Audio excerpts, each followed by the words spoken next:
జతగా ఉండే వరమే నువ్వే ఇస్తే ఇంకేమి కావాలి జన్మకి.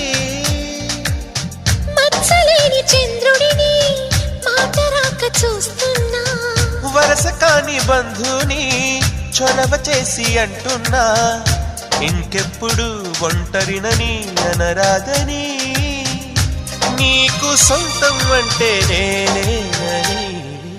కొమ్మ కొమ్మ విన్నావమ్మ కోయిల వస్తుంది, వస్తూ వస్తూ తనతో వెన్నెల వెలుగులు తెస్తుంది.